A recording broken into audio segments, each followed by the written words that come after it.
So thank you so much for accepting our invitation. This is a quite good opportunity to have an excellent scientist like you. Otherwise, we will not have it with us giving this talk. So thank you so much for accepting our invitation. This is our group that is attending mainly, and we are researchers, PhD students, master students, professors, so it's with different degrees. But just a small introduction, I think that most of you know Dr. Prasad. He's a fellow of the Royal Society of Chemistry, and he's a senior principal scientist and divisional head in the Natural Products and Green Chemistry Division of Central Salt and Marine Chemicals Research Institute in New Delhi. So he has received several awards, published a significant number of scientific manuscripts and book chapters, and he is the co-inventor of 18 international patents, and so far has licensed 13 of these. So this is quite an outstanding number of licensing patents. Well, he has supervised 6 PhD students, 1 or 2 of which you know very well. It is Dibiendo Mondal and Mukesh that were with us in the past. And it was because of Dr. Prasad that we have the pleasure to work with these 2 postdoctoral fellows that were quite outstanding also in terms of scientific outputs. So thank you so much, Dr. Prasad. I think that you can start if you agree. Yeah. So thank you very much, Mara. And first of all, I would like to thank you and whole PATH for giving me opportunity to talk something about my research. Okay. So just I introduce CSIR to all of you, and that CSIR now have almost all the domains we're working. And from our institute, it is Central Salt and Marine Chemical Research Institute. This is the west part of the country. And we have, you can see, we are working on the basic research, then technology developments, then consultancy, societal mission, and human resource development in the form of, because we have a spin-off of CSIR, which is called SCSIR, where all Dibendu and Mukesh, they have done their PhD. So after, and almost 74 scientists are working at this point of time, and more than 70 technical staffs, and around 245 students are there in our institute at present. And you can see our institute was inaugurated in 10th of April 1954, and we have already completed 75 years of our existence. And regarding the research area which we are working includes, because since Bhavnagar, the place is near to the sea, just 20 kilometers away from the sea. So mostly the seawater is the main research area, and seaweeds, then the corrosion, all are related to sea, then desalination, membranes, science technology, natural product and chemistry. This and this showing some glimpses of the cultivation of seaweeds. You can see the seaweed is one of the major research area. I think maybe Sonia is there. Maybe she's working on seaweed. She may better understand this thing. So seaweed farming has been done in a place called. It is in the southern part of India, which is our field station, and it is they are doing the cultivation of lot of seaweeds. They're all seaweeds which are commercially important. For example, some seaweed name is Gracilaria dura, Capophycus alvarezi, like those seaweeds. So these seaweeds, what we are doing, we are producing some biostimulants from the seaweeds, and these biostimulants being used for the foliar spray on the various plants. So this is our institutes, the departments. We are having almost 8 departments in our institute. The analytical science and environmental science division, which help us in doing all the analytical instrumentation facility.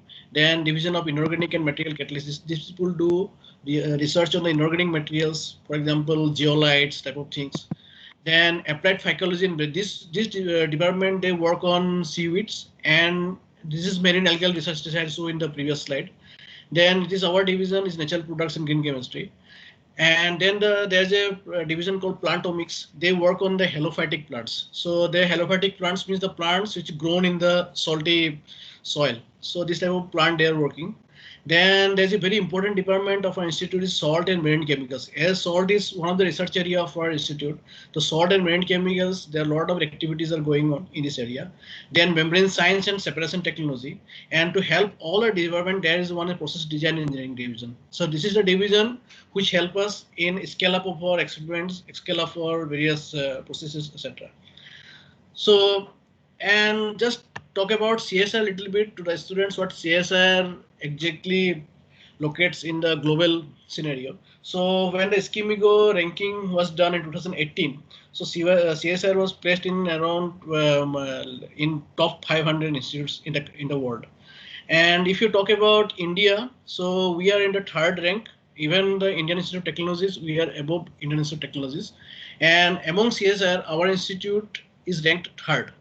So this is the based on the outputs, based on the publications, technologies, the societal inputs, and all other things they take it into consideration. And based on all this, we have ranked around 3 among all CSRs. Then let me talk about our division, Natural Product and Green Chemistry division, which division I'm heading right now. And these are the scientists. You can see here 5 scientists are working in a division with a one technical staff. And these scientists have their own groups and all have different research groups, but they work under natural products and green chemistry with a central theme. And we have published around 26 papers in the last 6 months, and with average impact factors and know-how also we have means technology we have demonstrated to various companies. Around 6 technologies we have transferred during this period. And just to talk about the research area which we are working, this just to give you a brief idea about the research. The seaweed polysaccharides by means of their chemical structural modification towards producing functional new materials.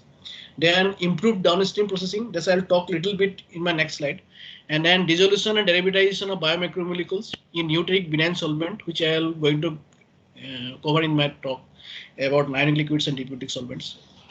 Then eco-friendly protocols to accession of biomolecules from bioresources. Then utilization of the coastal resources such as algae, halophytes, and their associated microorganisms, ecophytes, etc., for the generation of potential leads for the advanced technique from the natural product chemistry and microbiology. So this is what the scientists are working in our natural product division. And the synthetic organic chemistry people are also working. They are trying to develop CC and C heteroatom formation via CH bond activation. So this is the research area which our institute is working. I hope it is okay. Hello. It is good. Okay. Okay. So this is just a technologies on done because what we considered CSR. So whatever the research we do, this should reach to the people. At least not the all the industries should reach to, because the Council of Industry Research, the main idea is to make the research reach to the industries. So this is the some of the efforts we are doing. And for example, this is one of the product you can see. This is if you are not aware of agarose. Agarose is a seaweed polysaccharide. Mostly, if you are familiar with gel electrophoresis and DNA separation, etc. So there you use one matrix to run the macromolecule or DNA or something. So that matrix is made up of agarose, and this used to separate the DNA and RNA. So we have developed a technology on preparation of agarose. Normally, what happened? The whatever conventional methods were there, and agarose is very expensive, because normally what to do, agarose is a neutral polysaccharide. It means there should not be any charge in agarose. If little bit of charge is present, so it will distort during the when you put some voltage inside the gel. So you have to make agarose free from all charges. So what people normally do, they normally remove charge from agar. Agar is a precursor of agarose, full of charges. And to do this, what you have to do, you have to go through a lot of purification step, including ion chromatography type of thing. So this cost lot of costs, and therefore the cost of production of agarose is very high. So what we have done is, so we have developed a technology that at room temperature, directly from the seaweed extract, we can get the pure form agarose. And you can see that agarose you are getting at room temperature. The quality of the agarose is as good as whatever available in the market, sold by company like Sigma at a very high cost. And the cost of production here we have reduced by 1 by 50 times. So 50 times reduction in the cost of production. And this is why the technology get interested by the various companies, and we have already transferred the technology to a company. We are going to commercialize this very soon. And then one more work we have done with seaweeds is you can see there are some capsule cells you can see here, and some films you can see. So these films are biodegradable thin films, so which can be used for packaging of various materials. So we are right now working with a company called Unilever.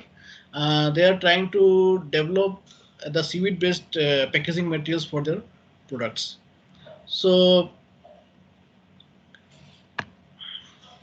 well, and this is just one slide on bacteriogenic grade agar. This is different from normal food grade agar because so far what happened, people used to produce food grade agar in India mostly, and and this food grade agar you cannot grow bacteria in the agar. So we developed a technology where this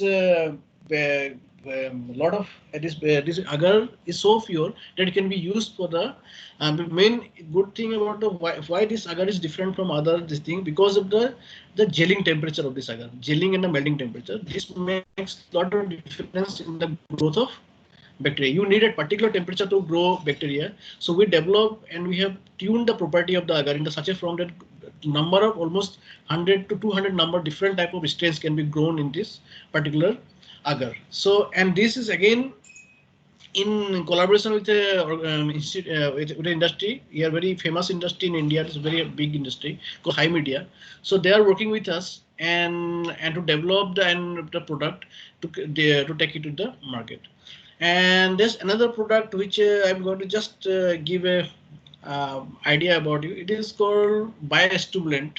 Biostimulant is nothing but it is a product which we have extracted from seaweeds. For example, the seaweed name is called sargassum. The sargassum is a brown seaweed which can be used to extract as plant biostimulant, and that plant biostimulant can be used for the increase of the crop yield of various crops. You can see 3 crops we have tried in the field. One is called onion, one is called cumin, one is groundnut. So 3 products, 3 crops we have seen the growth in the field, and the increase in the growth around more than 16% was observed after application of this particular biostimulant. So this is the another biostimulant extracted from different seaweed called Kapaphyca silverigi. This is already again in the market, and this is a very successful product developed by us. And then another product.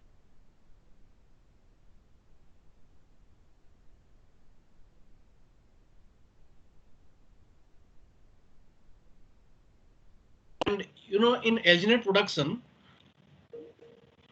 Hello. We are here. We are listening to you. Can you see my screen? Yes, yes. Okay. Okay. You may continue. So this is the alginate, which alginate is when you're going to extract alginate, the problem being faced by the industries is that the lot of effluents are being produced, and the effluents are in the form of acid and alkali. So this acid and alkali, the problem with these effluents is that the BOD and COD content of these effluents are very high. So therefore, you cannot throw it neither in the soil nor in the water. So this is a big problem of disposal of the effluent.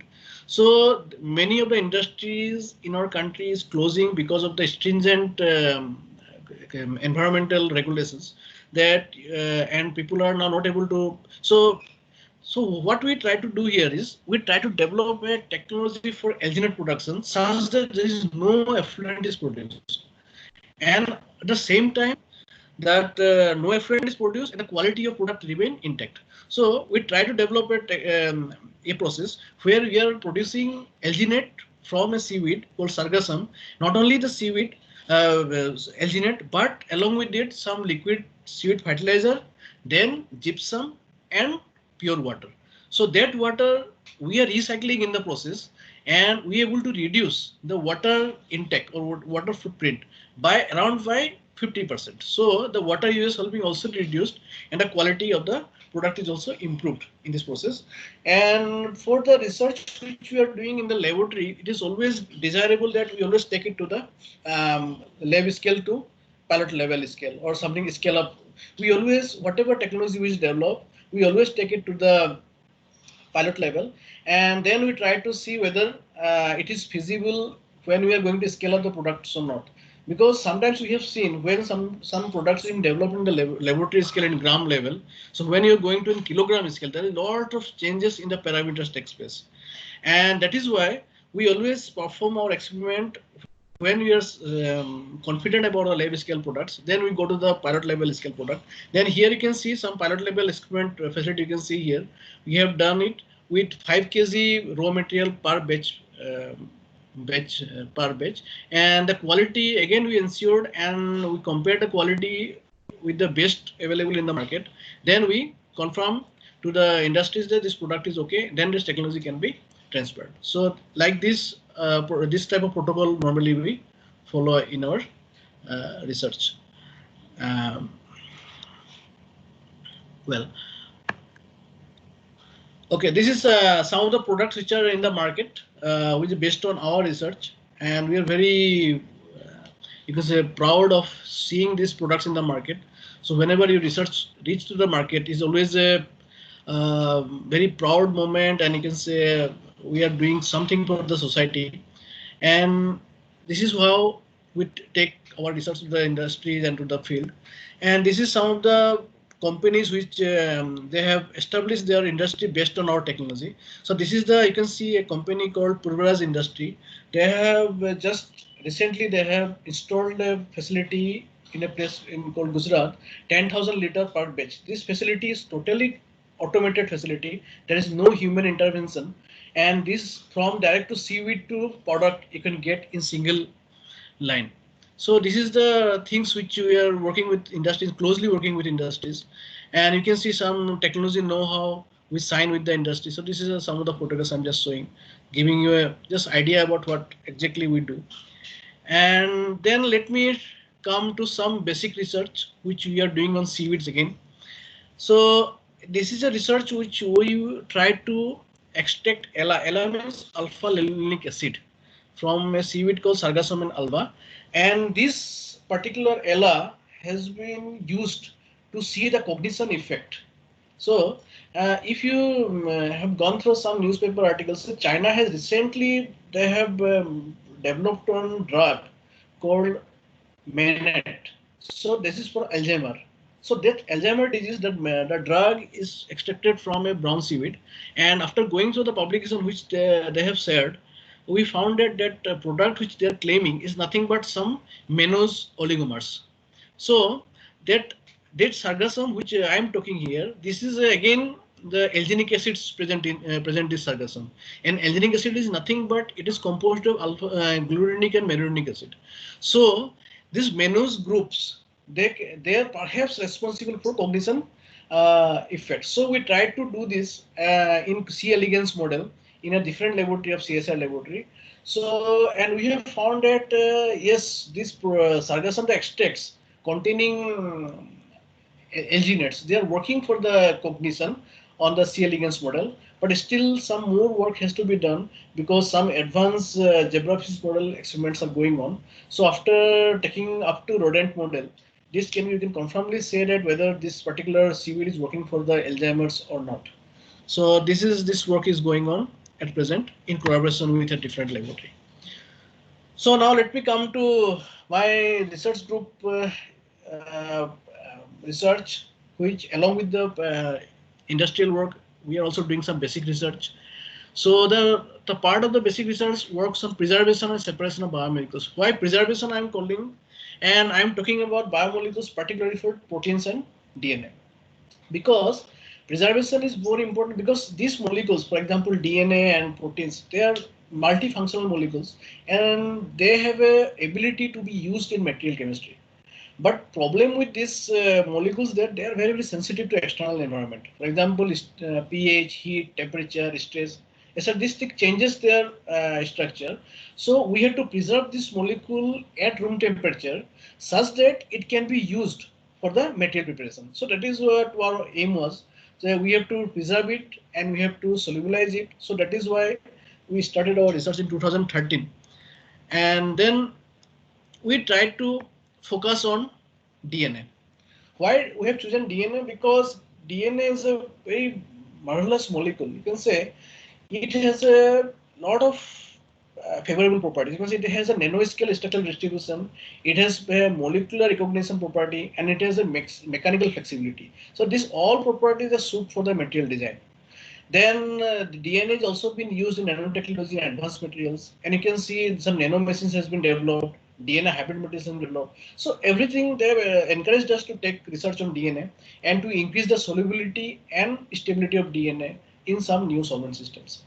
So but the challenges was there. The biggest challenge was the temperature sensitivity, pH, ionic strength, and solvent like DMSO, formaldehyde, and methanol. They degrade or they denature the DNA, structure of DNA. So for the first time, there was a report from McFarlane from Monash University, Australia. They have tried ethyl imidazolute tetrafluoride and choline lactate for the in the hydrated form to solubilize DNA. But the solubility they have reported was very, very low. It was 1 milligram only per gram of hydrated ion liquid, and the dissolution time took was 3 to 4 weeks. So it is very, very unfavorable for designing of any material. So if you something takes 4 weeks to solubilize, and such that it is such a small amount, so it is not going to work for material design. So we tried to increase the solubility of DNA in some new ionic liquids. So this is what we have started doing. Since we are working with the seaweeds, then seaweed has a very rich source of plant growth hormones. Plant growth hormones means there are three types of hormones are present in seaweed. One is called auxin, cytokinin, gibberellin. Though we choose the auxin group, there are two acids are there, indole 3 acetic acid and indole 3 butyric acid. So then we prepared a bio-based ionic liquid by by neutralization reaction, and we try to see how DNA is solubilized in this particular ionic liquid or not. So then we try to solubilize DNA, and we able to solubilize up to 3.5% of the DNA in 6 hours. Then we have confirmed, since as I told, the structural stability is very, very important, and whenever we use a new solvent system, the structure of the biomolecule must be investigated such that the structure remain intact in all the such that all functionality remain intact. And in this case, the instrument like CD spectrophotometer helped us a lot. We depend solely on this instrument because this gives us excellent information about the helical form of the DNA. So here you can see that DNA mostly remain in the V form.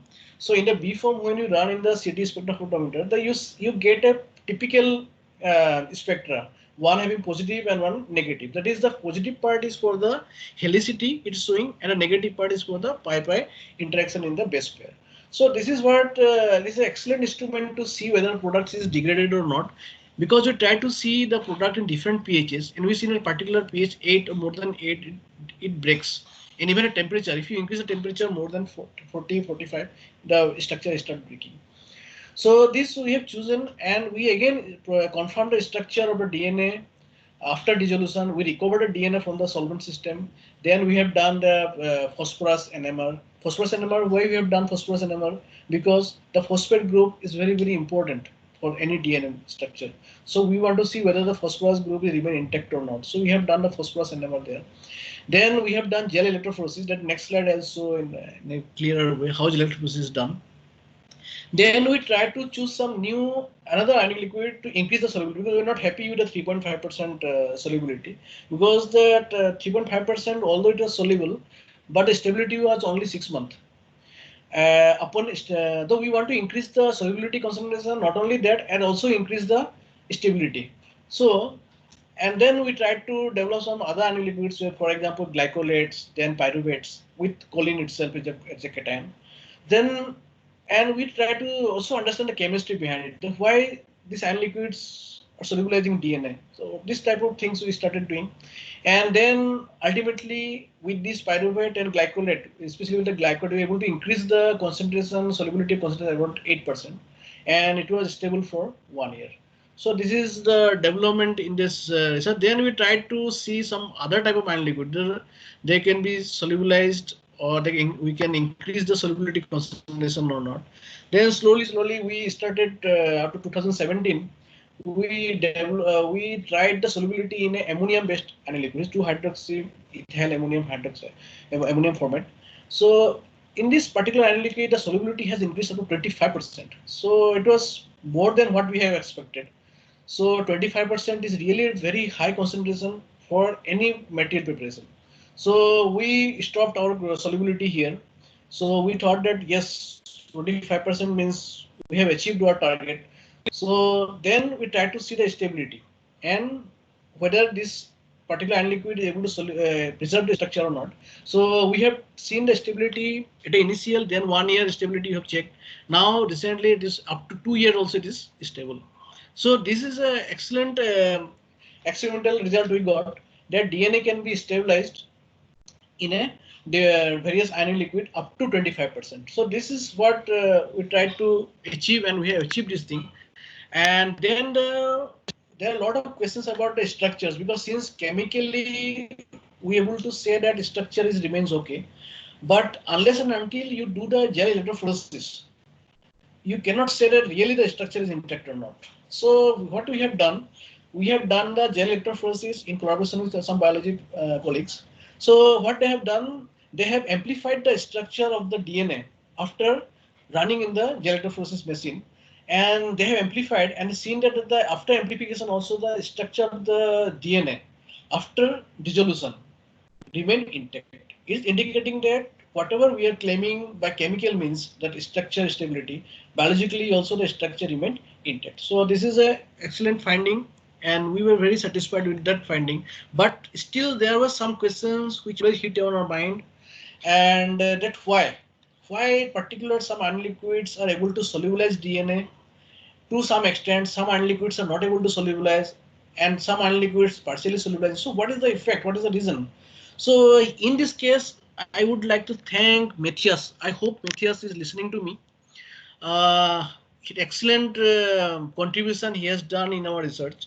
So what he has done is that he has done some molecular docking studies for us, and we tried to see the effect, the binding of the cations of the ion liquids and anions of the ion liquids, and with the DNA minor and major groups. So we have seen that wherever the ion liquid solubility is being shown by DNA, the binding is always the minor group binding with the particular cation. So whenever the cation is binding to the minor group, that particular ion liquid is showing better solubility. And the ion liquids which don't have, for example, collinium and liquid has a lower solubility, they always try to bind with the phosphate, not with the minor group. They try to bind. The minor group is where the base pair is present. So in the particular case of, for example, choline, the solubility is less. They are binding with the phosphate group. So what happens when you are interacting with the phosphate group, the solubility is decreasing because phosphate is a little bit hydrophobic in nature. And whenever the molecules, the cations are interacting with the minor group, the base pair, the solubility is increased. So this is the finding which Matthias helped us to understand from molecular docking studies. Then slowly, then what happened now? Since ion liquids, we have done some understanding, we have made some understanding. Then we try to now shift to diperiodic solvents. So diperiodic solvents for the students, just I'm telling, there, I think many of you are working on diperiodic solvents. So there's simpler solvents than ion liquids and easier to prepare. And physiochemically, people are claiming they're having a similar physiochemical properties. So, and to prepare diperiodic solvents, you need a hydrogen bond acceptor, for example, choline chloride or butane hydrochloride type of thing. So the type of hydrogen bond acceptors and hydrogen bond donors can be any acid, can be any alcohols, can be any sugars. If you interact these two, you get a liquid which is called eutectic solvent or diperiodic solvent. And we tried to solubilize DNA again in a diperiodic solvent prepared using choline chloride and ethylene glycol and glycerol, and able to solubilize up to around 6.5%, 5.5%, sorry, and in ethylene glycol, deputy solvent, and then we try to see the effect of temperature and pH in the structure of DNA. So we increase the pH up to 8 and increase the temperature up to 75 degrees temperature. So we have seen that up to 45 to 50 the structure remains okay, and here also the CD spectrophotometer help us a lot, because this is the only instrument which we rely for the DNA structure, because it gives accurate information about the DNA structure. And then we try to see the pH effect. There at around pH 8 it starts losing its structure. Then we try to see where it is binding sites of DNA with the deputy solvents. Then with some instrumental help, we are able to conclude that the choline chloride, they interact with the phosphate bond, phosphate group, and the hydrogen bond donor group, they interact with the base pair of the DNA. Now, one more interesting question now we are trying to answer. Although people are telling that ionic liquids and deputies are also the same, but for us, when you try to solubilize DNA in ionic liquid and deputy solvent having similar cation and anionic groups, so we have found that it is not same. For example, just I'm telling an example of choline acetate. So where choline acetate, the cation part is choline and the anion part is acetate. Now the corresponding deputy solvent is choline chloride and acetic acid. Okay. Now when DNA is solubilized in choline acetate, 5% DNA can be solubilized. But the same DNA in choline chloride acetic acid deputy solvent is not soluble. Even you can see here we have checked with 4 different set of ionic liquids and the same corresponding deputy solvents. So where we have seen that the deputy solvents are not favorable for the solubility of DNA when the cations and anions are similar in nature. So there we now we are trying to understand, at least the study is not completed till now. We are trying to understand why this difference is there. Then we have studied it by different polarity, hydrogen bond donor acceptor ability, density. Then we are measuring the viscosity behavior. Then we are taking help from Matthias to see the molecular docking studies. So after all this type of studies, the conclusions coming is that the anions. So you see the anions are more favorable for the hydrogen bond formation of DNA. So the solvent-solute interactions, when it is always easier for the ionic form rather than in a acidic form or in a acidic form. So all the studies, they are showing us that the hydrogen bond formation or hydrogen bond forming ability for the ionic liquids are superior in comparison to deputic solvents from DNA solubility point of view. We are not talking about anything else, only solubility of DNA, in particular this 8 different set of ionic and deputic solvents. So this study, hopefully next couple of months we are able to complete, and we'll let you know what the outcomes are there.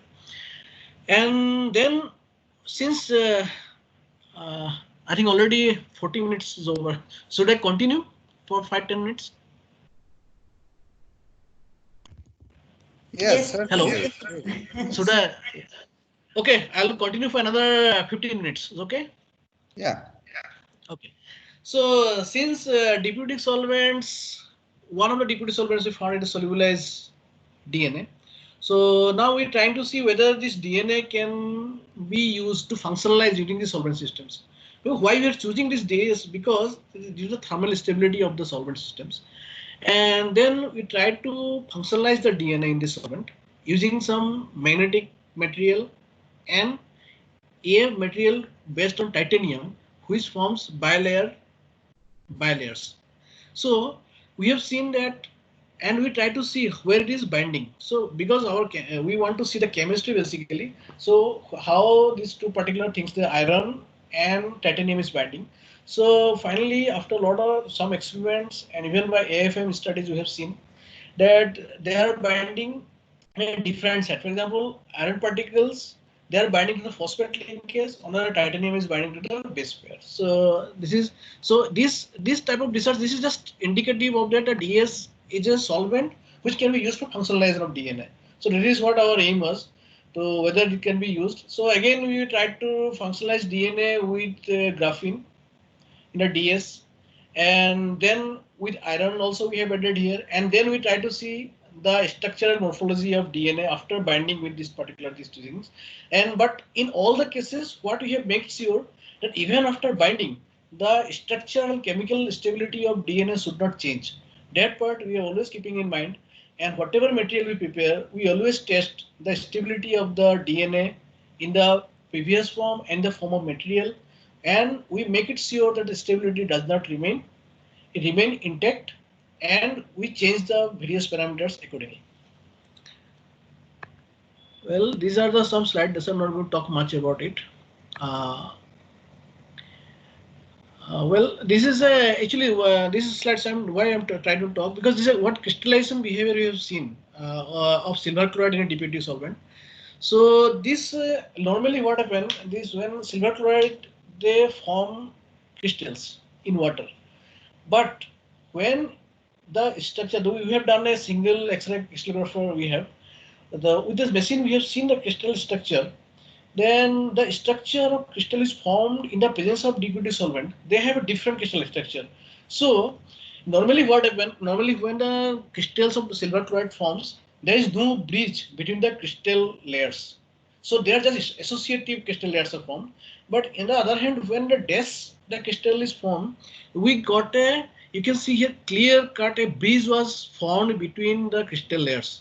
So this bridge was formed in the choline presence inside, but it gives a better crystal structure in comparison to conventional crystal structure. This is the finding which, although I am not expert in the crystallography, but this is a very interesting finding, therefore I have reported this.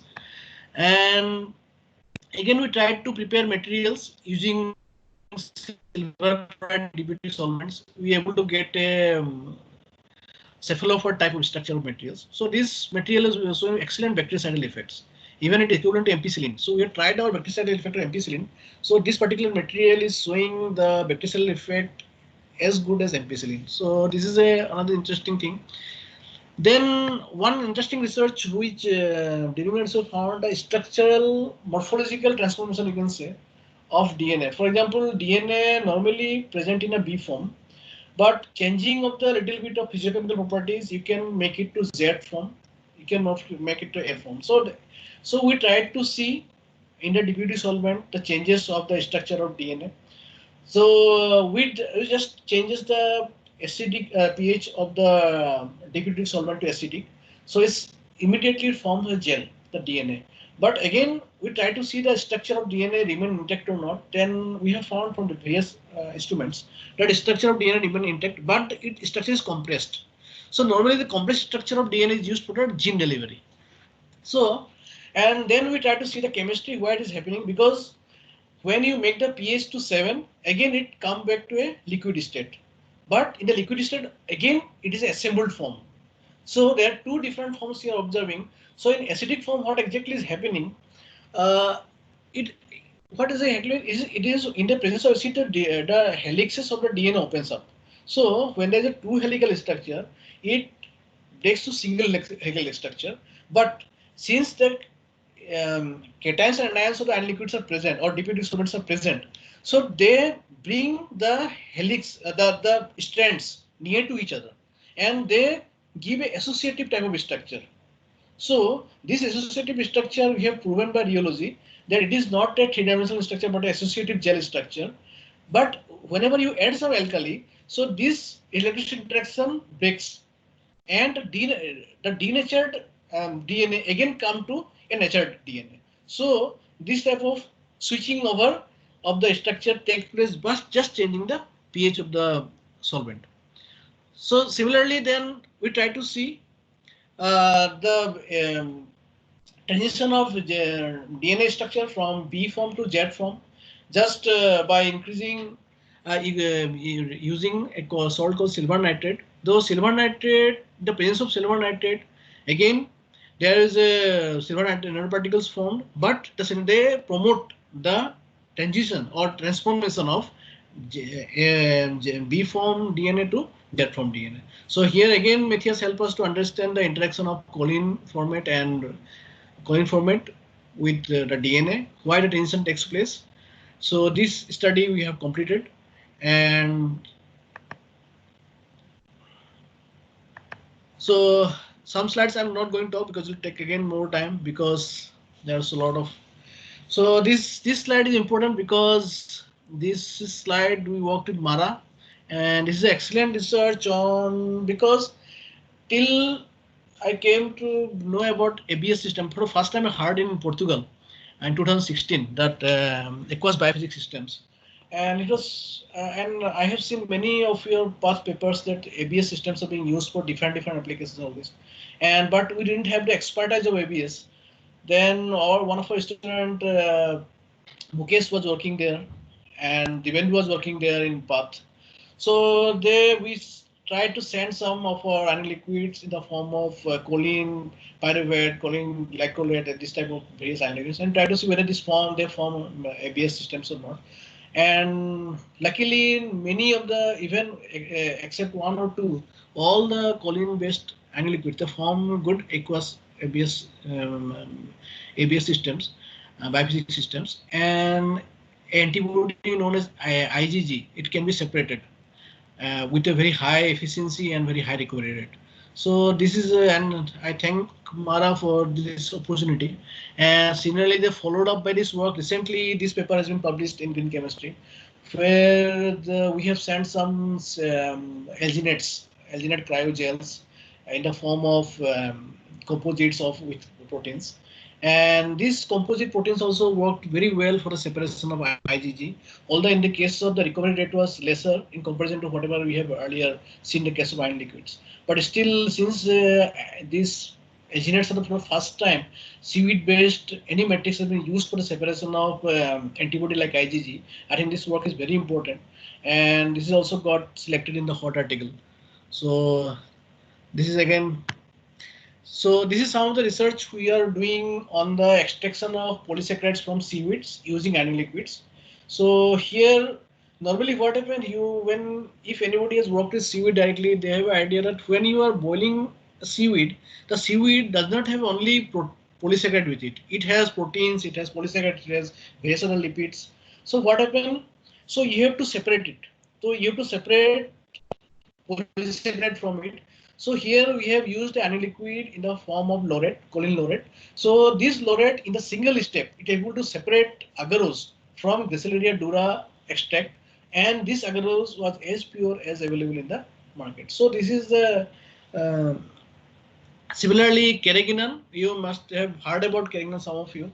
So we try to extract carrageenan from a seaweed named Capophaga salvaraceae using depuritic solvents. So depuritic solvent we used in the form of hydrated form. So the interesting thing is that normally if you use water to extract carrageenan, you will get maximum yield up to 30%. But when you are using hydrated choline chloride glycerol, either increases the yield up to 60%. So this is a huge increase. So this type of increase is very good for the industrial applications. And then we have also seen the mechanism of the extraction, why the extraction is taking place in such a brilliant way. Then we try to see the structure of the polysaccharide in the presence of DNA, in the presence of DS in the form of hydrated form. Then we have seen that it forms a deuteric ion type of structure in the form of in the DS, and this is why responsible for the better yield of the product. So another research, it is on human hair, waste human hair actually. I think this is one cartoon you can see if you can read it. So melanin and keratin we have produced from human hair at the same time, and again this whatever the left out iron liquid was there that we used for the agricultural applications. So this is the first ever concept we have shown that this biocompatible iron liquids and soil compatible iron liquids, in fact, they can be used for agricultural application as well. And very high value molecules such as melanin and keratin can be isolated. And why you have chosen hair? You know, in India, we have a tradition that people used to remove hair in the temples.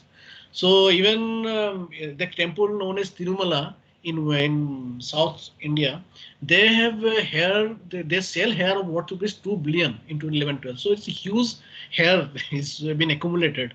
So if we can produce something from the hair, So other than weeks and other things, so it will be really a very good research, commercial point of view. It will be excellent. So with this slide, I would like to thank my collaborators. Here you can see I have some collaboration with Professor Abbott, Lester, and you can see Mara, of course, Mara, then Matthias from your path.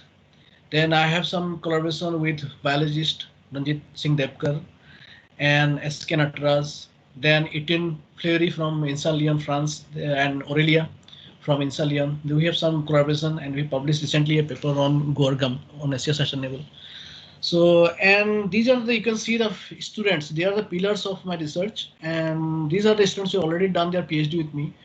And some of these 4 students are doing their PhD, and these students are associated with different projects in the group.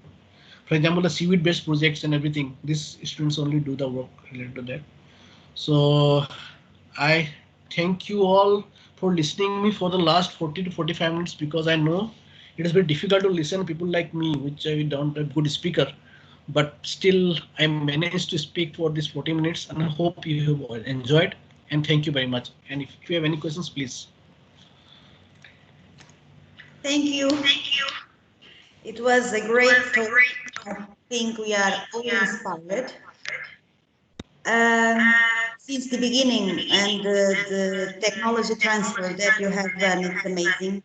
And it's an example of what we can do in research can be really translated to society. And I think this is an inspiration. Thank you so much. And the research part is also quite outstanding. So thank you from our side. And now I will ask if the audience, we have some questions in the audience.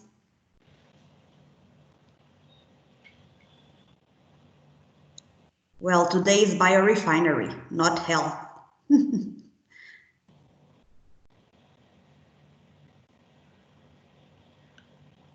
The voice is not coming. Sorry? Oh yeah, so now it's coming? Yeah, yes.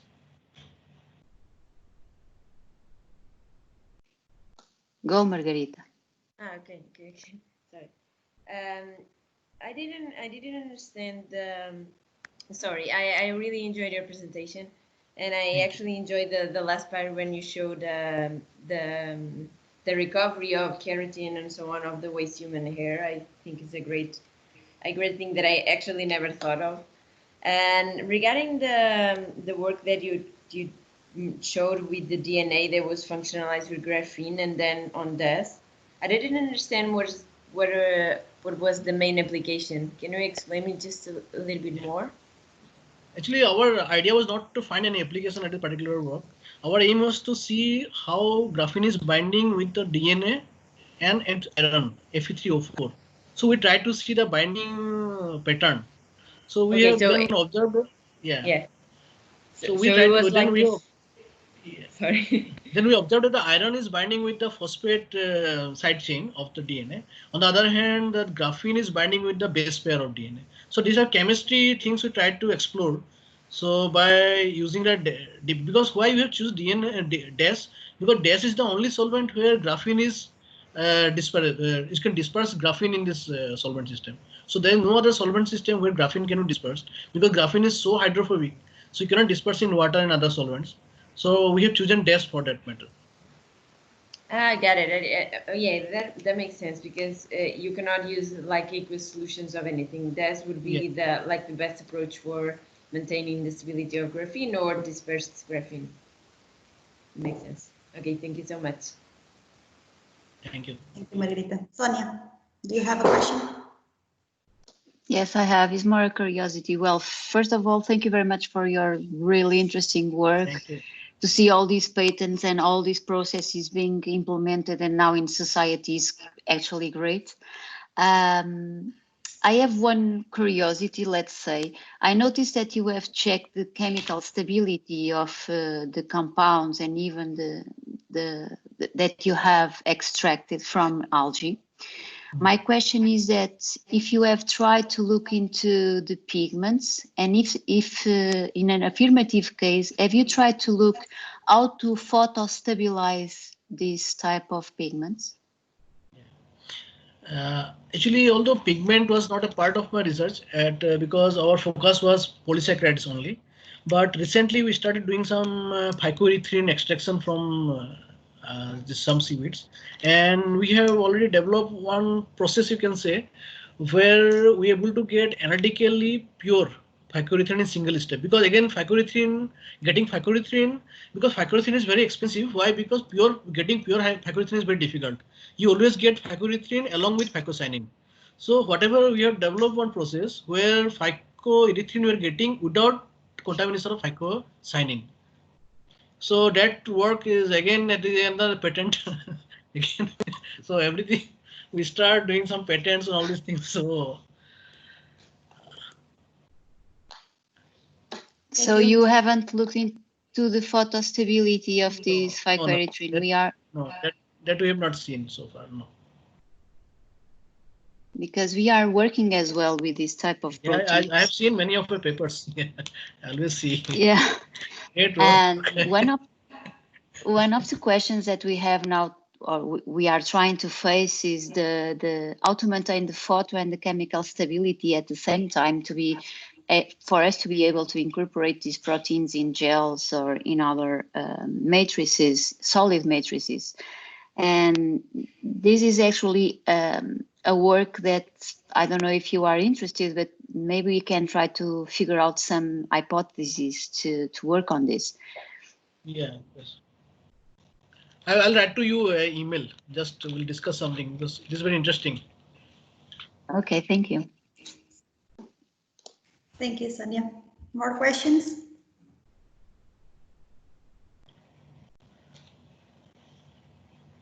No? Well, I have one. When do you compare the study between the ionic liquids and the dipothetic solvents for the DNA stability?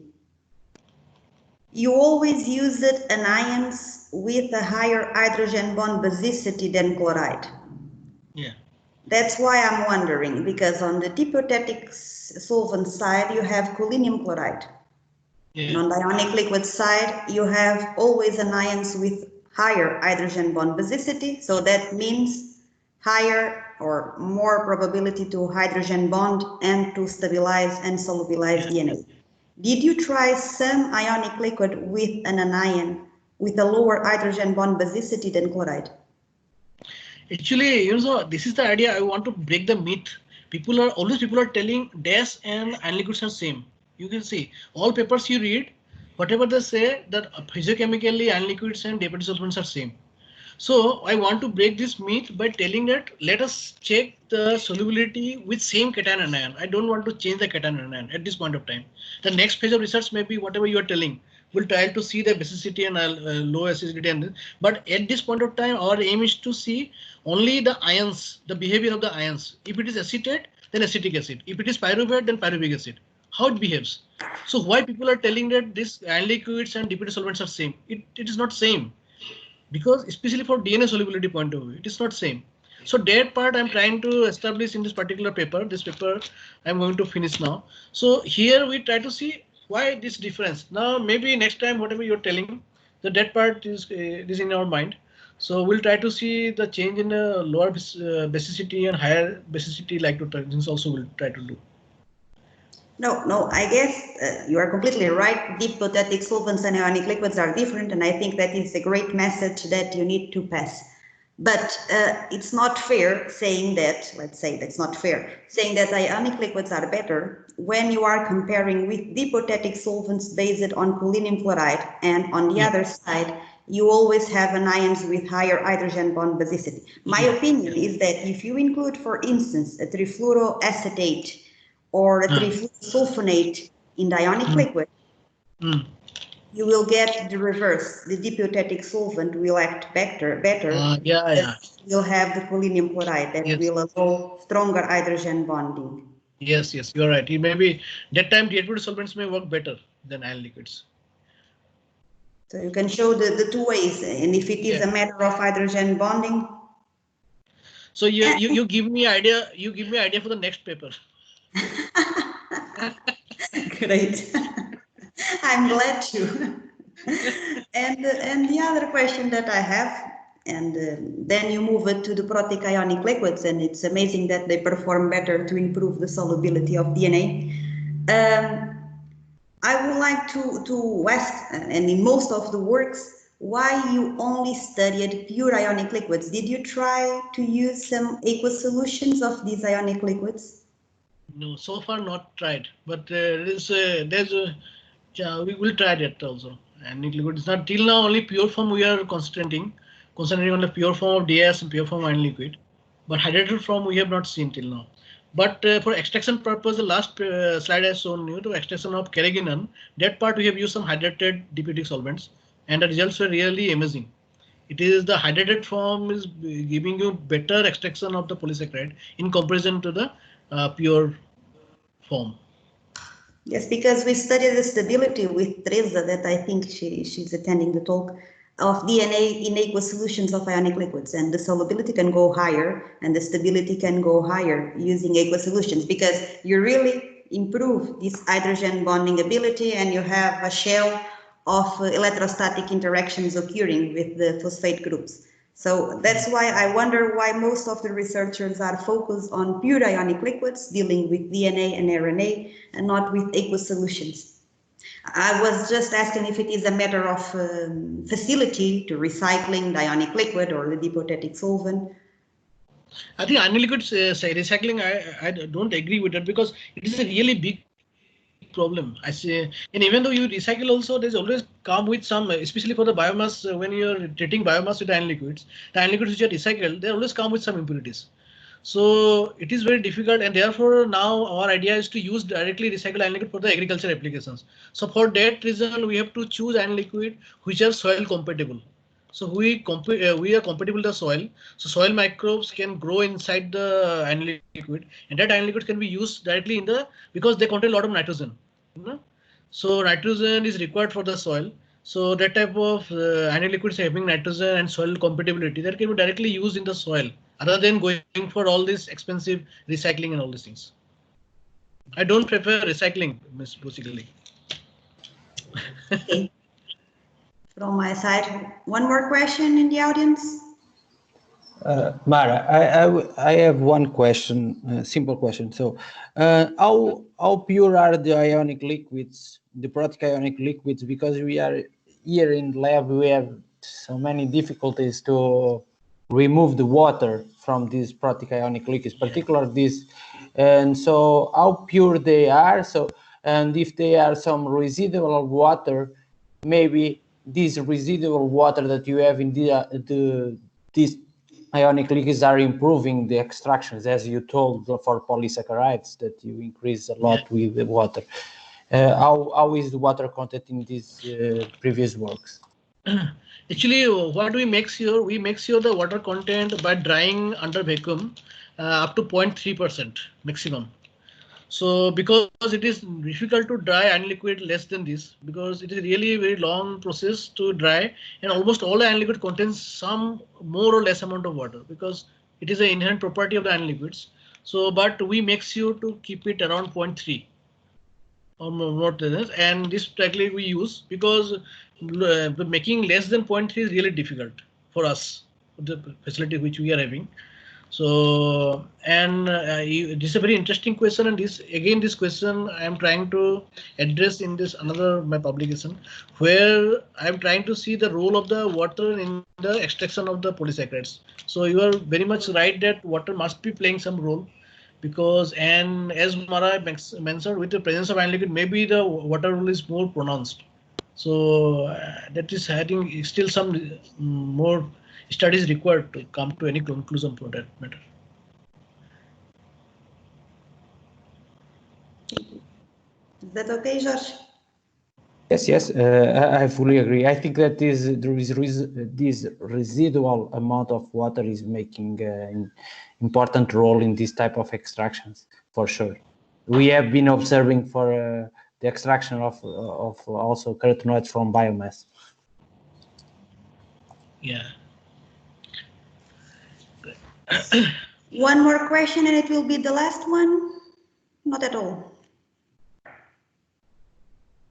So I think it's time to have lunch, at least here in Portugal, for those that are attending. It's time for have lunch now. We will keep ourselves to have a small discussion. The remaining people can leave, they are free, but just let me finalize thanking you once again for the amazing talk and for the inspiration, at least in the patents part, to see if we can do something like you in the future. But I realize that Mukesh and Dibiendo are quite like you. It's true. Thank They you, learn Professor. well. Thank you. Thank you very much for the opportunity and nice meeting you all, and be in touch. Thank you. Thank you very much. Bye-bye. Bye-bye. Thank you. Bye. Bye. Thank you.